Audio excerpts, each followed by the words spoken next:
ठीक है।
देखिए कॉमन एमिटर कॉन्फ़िगरेशन का मतलब क्या है, जो एमिटर होगा वो क्या होगा, दोनों जो बेस है हमारा और जो कलेक्टर है दोनों के लिए क्या होगा, कॉमन होगा।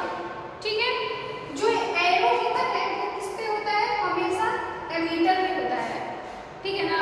और जैसे देखिए एमिटर का जो एरो होता है, जो इसका एरो क्या बताता है, करंट के डायरेक्शन को। जो करंट का डायरेक्शन होता है एमिटर का हमेशा क्या होता है, एग्जिट करता है, मतलब आउटवर्ड होता है। और जो हमारा कलेक्टर का और बेस का करंट होता है वो क्या करता है, इंटर करता है। ठीक है। तो यहाँ से हम लोग ये भी लिख सकते हैं, जैसे कि हम लोग केवीएल के थ्रू हम लोग जानते हैं कि जितना एंट्रिंग करंट होता है इज इक्वल टू क्या होता है, आउटगोइंग करंट। तो देखिए ये जो एमिटर करंट है वो क्या है, आउटगोइंग करंट, मतलब ये क्या हो रहा है, जा रहा है ना।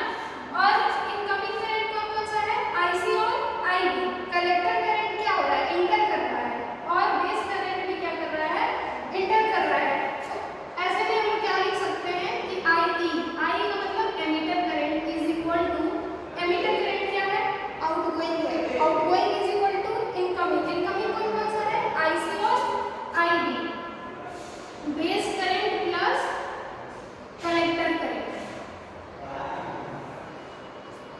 ठीक है। देखिए कॉमन एमिटर कॉन्फ़िगरेशन में क्या है कि जो एमिटर टर्मिनल है वो दोनों के लिए क्या है, कॉमन है। देखिए बेस के लिए भी कॉमन है और कलेक्टर के लिए भी कॉमन है। इसमें हम लोग इनपुट कहाँ देते हैं, बेस और एमिटर में देते हैं इनपुट, और आउटपुट कहाँ लेते हैं, बेस और कलेक्टर में हम लोग क्या लेते हैं, आउटपुट। तो हमारा जो आउटपुट करंट है वो क्या है, आईसी है, और जो इनपुट करंट है वो क्या है, आईबी है। ठीक है। यहाँ से हम लोग करंट गेन निकालेंगे। जो कॉमन एमिटर कॉन्फ़िगरेशन होता है, एमिटर का जो होता है वो हम लोग किससे डिनोट करते हैं, बीटा से। तो यहाँ पे जो बीटा का वैल्यू होगा, हम लोग क्या लिख रहे हैं, करंट गेन। किसी भी चीज का गेन अगर लिखना हो तो हम लोग क्या लिखते हैं, आउटपुट बाय इनपुट। यहाँ पे हमारा अगर करंट गेन लिख रहे हैं तो यहाँ पे जो आउटपुट करंट है वो क्या है, कलेक्टर करंट है, मतलब आईसी, और जो इनपुट करंट है वो क्या है, आईबी, मतलब बेस करंट। ठीक है। तो यहाँ पे क्या लिखेंगे, आउटपुट बाय इनपुट, मतलब कि आईसी बाय आईबी।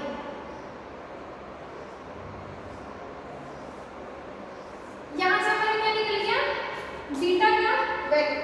ठीक है। और जैसा कि हम लोग जानते हैं कि जो एरिया होता है एमिटर का, बेस का और कलेक्टर का, ये क्या है, एमिटर, ये है बेस, और ये है कलेक्टर। जो एरिया होता है वो एमिटर का क्या होता है, मॉडरेट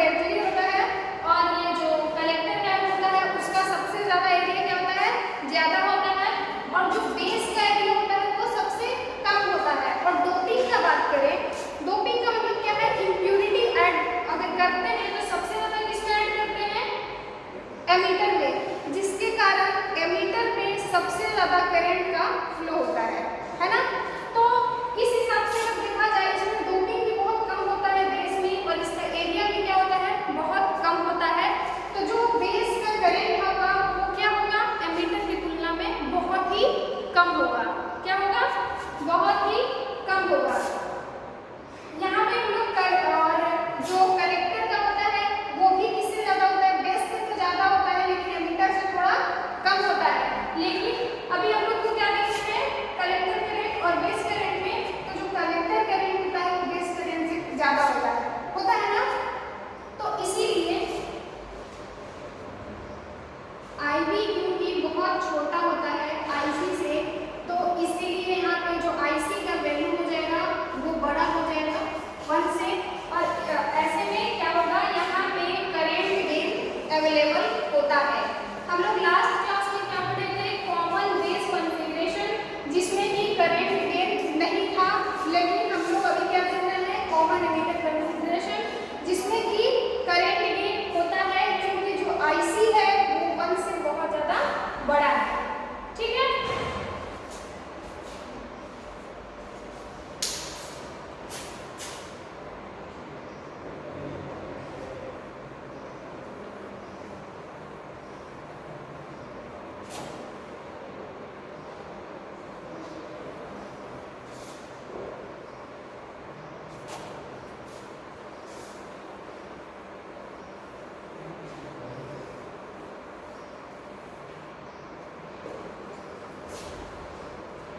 देखिए सबसे फर्स्ट हम क्या कर रहे हैं कि इस इक्वेशन को हम लोग आईसी से दोनों साइड डिवाइड कर रहे हैं, ठीक है।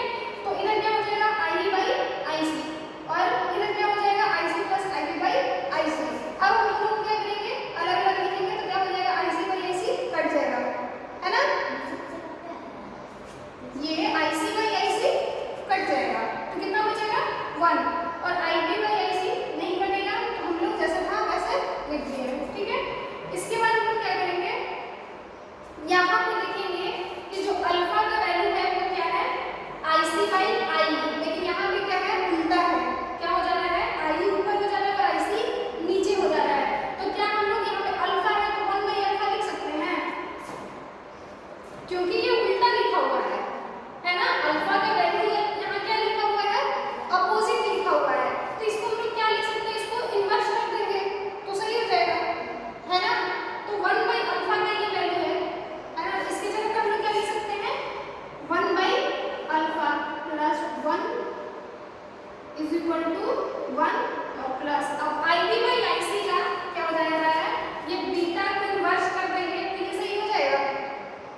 देखिए यहाँ पे क्या है आईसी बाई आईबी और यहाँ पे क्या है उसका उल्टा आईबी बाई आईसी। तो हम लोग क्या करेंगे ये है किसका वैल्यू बीटा का वैल्यू है लेकिन इनवर्स में है तो हम लोग क्या लिख सकते हैं 1 बाई बीटा, ठीक है। अब हम क्या लेंगे दोनों में एलसीएम लेंगे।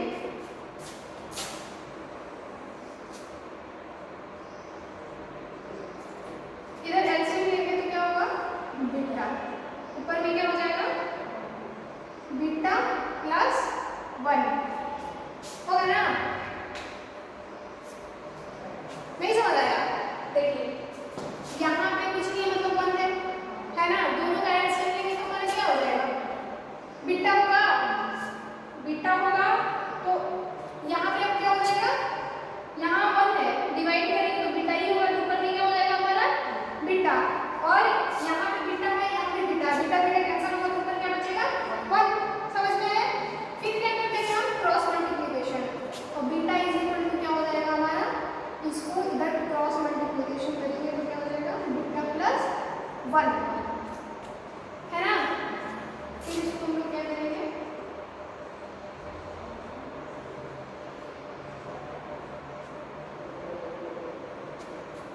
इसको क्या करते हैं मल्टीप्लाई कर दिए ब्रैकेट ओपन कर दिए। अब क्या करेंगे बीटा वाले एक साइड रखेंगे, ठीक है। तो इसको इस साइड लाएंगे तो क्योंकि इसका साइन क्या है पॉजिटिव है तो इधर लाएंगे तो क्या हो जाएगा नेगेटिव हो जाएगा।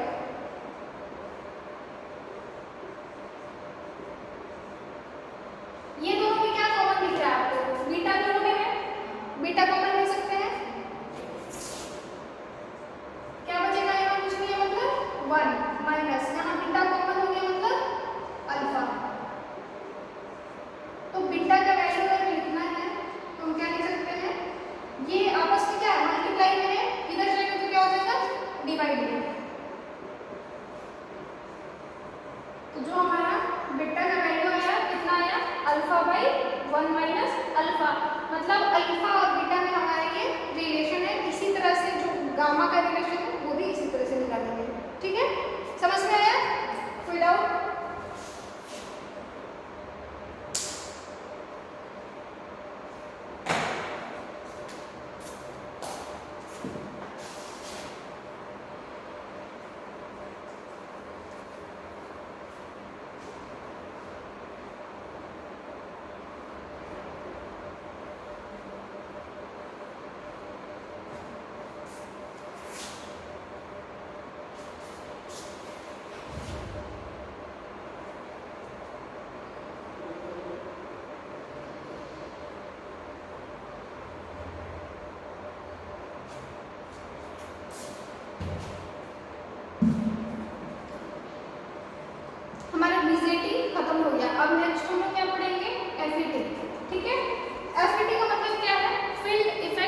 एफईटी कितने टाइप्स का होता है?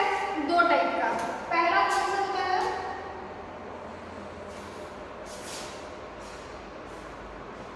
जेफेट और दूसरा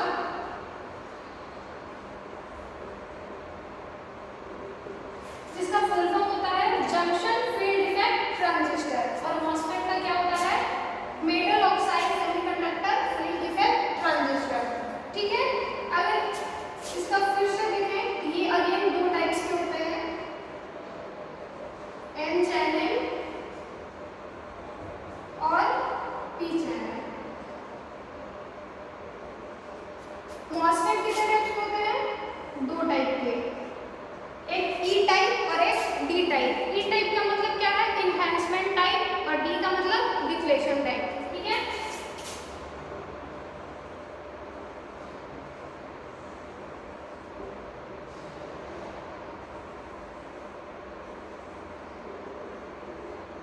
इनके भी 2 टाइप होते हैं, कौन सा? एन और पी, और इनका भी 2 होता है, एन और पी। इधर समझ में आ रहा है? एफईटी क्या 2 टाइप्स होता है, एक जेफेट और एक मॉसफेट। जेफेट का अगेन 2 टाइप्स होता है, एन चैनल और पी चैनल। मॉसफेट का इनहैंसमेंट और डिप्लेशन, और फिर इनहैंसमेंट का भी 2 टाइप्स होता है, एन चैनल इनहैंसमेंट और पी चैनल इनहैंसमेंट। और डिप्लेशन का एन चैनल डिप्लेशन और P type channel in depletion. ठीक है, इतना समझ में आया? अभी हम लोग समझेंगे कि एफईटी होता क्या है। ठीक है, एफईटी क्या होता है? 3 टर्मिनल डिवाइस है। एफईटी क्या है हमारा? 3 टर्मिनल डिवाइस होता है। मतलब यह एक ऐसा डिवाइस है जिसके पास कितना टर्मिनल होता है? जिसके पास कितना डिवाइस कितना होता है? टर्मिनल 3। ठीक है, दिख रहा है 3 टर्मिनल, 1 टर्मिनल, 2 टर्मिनल और 3 टर्मिनल। जो पहला होता है उसका क्या नाम होता है? ड्रेन, इसका सोर्स और इसका गेट। अब हम लोग जहां तक यहाँ पे देख रहे हैं कि जेफेट में कितना टाइप्स है? 2 टाइप है ना? जेफेट का यहाँ पे कितना टाइप है? 2 टाइप है। तो दोनों में अब सिंबल कैसा होगा? दोनों का थोड़ा डिफरेंट होगा, डिफरेंट होगा ना? जो ये क्या है हमारा एन चैनल का, अगर देखेंगे तो ये क्या होगा? जो एरो का क्या होगा? अंदर की ओर होगा। ये जो सिंबल है वो किसका है? यहाँ पे मिटा दे रहे हैं हम, ये क्या है? ड्रेन। ये एरो अगर अंदर की तरफ दिखा रहा है मतलब ये क्या है? N channel. और अगर एरो बाहर की तरफ दिखाता तब ये क्या होता? P channel. ठीक है, फील्ड इफेक्ट ट्रांजिस्टर जो होता है वो क्या होता है? 3 टर्मिनल का डिवाइस होता है, जिसका 3 टर्मिनल कौन कौन सा होता है? सोर्स, ड्रेन और गेट। ठीक है, यहाँ पे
जेफेट का फुल फॉर्म क्या है? Junction field effect transistor. इसका हम लोग क्या देखेंगे? फर्स्ट हम लोग इसका कंस्ट्रक्शन देखेंगे, फिर इसका क्या देखेंगे? वर्किंग देखेंगे।